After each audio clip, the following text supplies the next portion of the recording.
new threat from U.S. Secretary of State Marco Rubio, who says that if there are no signs of progress, the U.S. might abandon efforts to find an end to Russia's war on Ukraine.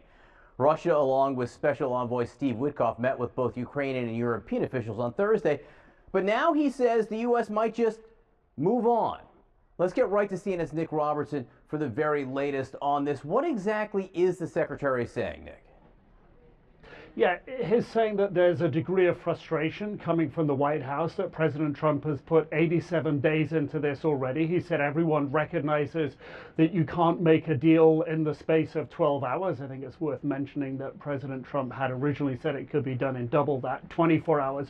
But he's talking about a level of frustration. He did say, and these are the first details we really had from the Secretary of State following those meetings yesterday, that the input that came from the Germans, the French and the British around the table there was useful and constructive.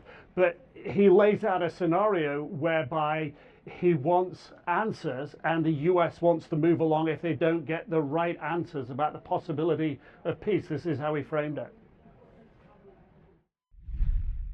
The President has spent 87 days at the highest level of his government repeatedly taking efforts to bring this war to an end.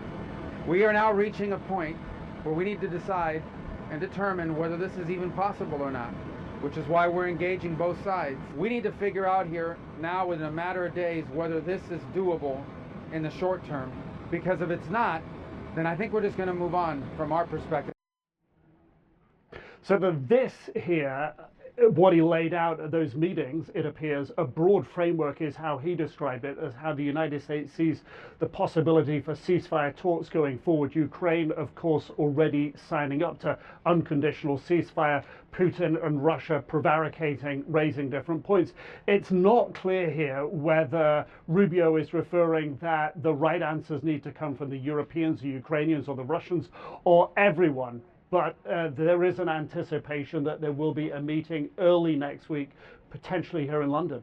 Yeah, look, as you point out, there is a history of Trump and Marco Rubio being tough on Ukraine, less than tough on Russia. Is there a sense on who he's trying to nudge along here, especially because the Ukrainians just basically announced the framework for a mineral deal with the United States?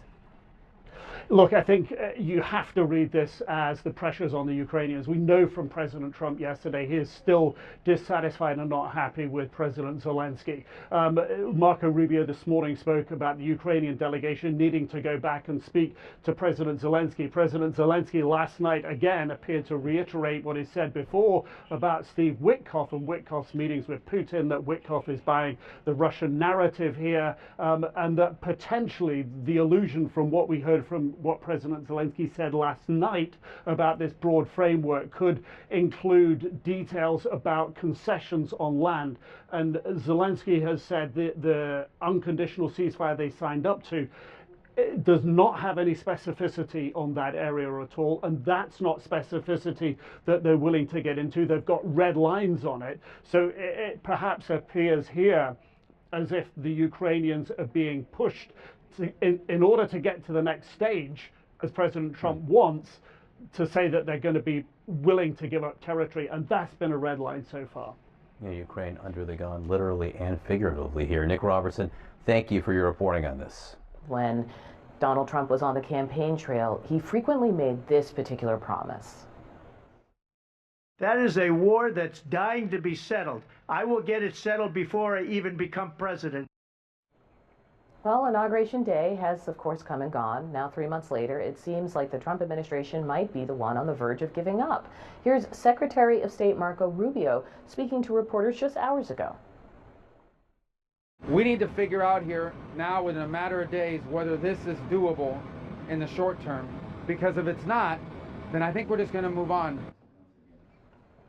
These comments come one day after Rubio and U.S. Special Envoy Steve Witkoff met with European and Ukrainian allies, and they presented a peace plan that received a, quote, encouraging reception. Group chat is back. We're going to do a little international now, and there are some who benefits from a delay, because some people would say Russia is going to say, sure, you've run out of patience, great for us. Tiffany? Yeah, I mean, well, let's back up a little bit and say the only reason that we are in this position to begin with is, you know, you look back at the failed departure out of Afghanistan that emboldened the evils of this world, emboldened Putin to even take on Ukraine. So Trump is now in a position where he's cleaning up the mess from the previous administration.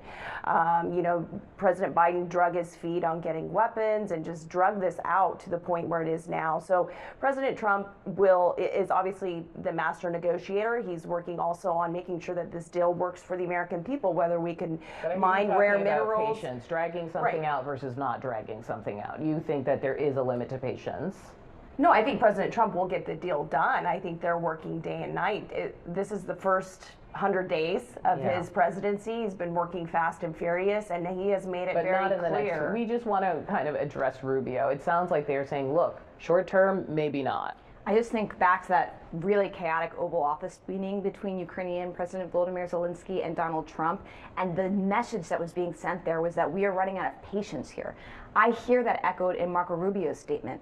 They came a long way to get to the point where they are this close to a deal. Came a long way very quickly, we should say. Very quickly. I was shocked. So I think now what you're seeing is the same type of tactic moving forward, which is you need to move fast, Ukraine, or else we're going to lose patience. This is just sort of the deal-making process that you're seeing with the Trump administration. Yeah. Quickly, though, the one thing that's interesting to me, Rubio being the person coming out with this message. Do you remember him during that meeting, Audie? Yeah. He was sitting there slumped, not saying a word. was. Now he's the spokesperson. How the cards have turned over. Because he was, when he was a senator, one of the people who was advocating for pushing back against Russia. And from what I recall, the invasion of Ukraine is blaming on Russia, regardless of what you think about whether or not the United States helped as much as it could or couldn't. This is a war that was started by Russia and their invasion of Ukraine. Yeah. But the pressure right now that the Trump administration is putting on is on the Ukrainians, right, to settle this. Really, at the end of the day, Russia could just stop. It's that would be interesting easy. for the point you made about Rubio, because for a time I thought if Witkoff isn't there, is there really a deal? Like, I wasn't totally sure what Rubio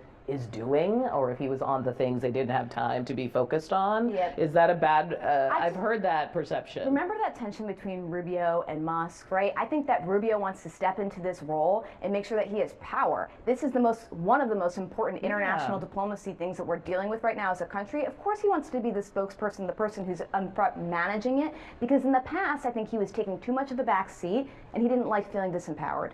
There are still Republicans who are concerned about how the Trump administration is treating Ukraine. And there are still Republicans who are concerned about Ukraine itself. It's an intra-party conversation about the nature of the U.S. role in the world. So what happens now? Do they get to speak up, or do you think they've pretty much been shunted? Who, Ukraine? No, the Republicans who are pro-Ukraine.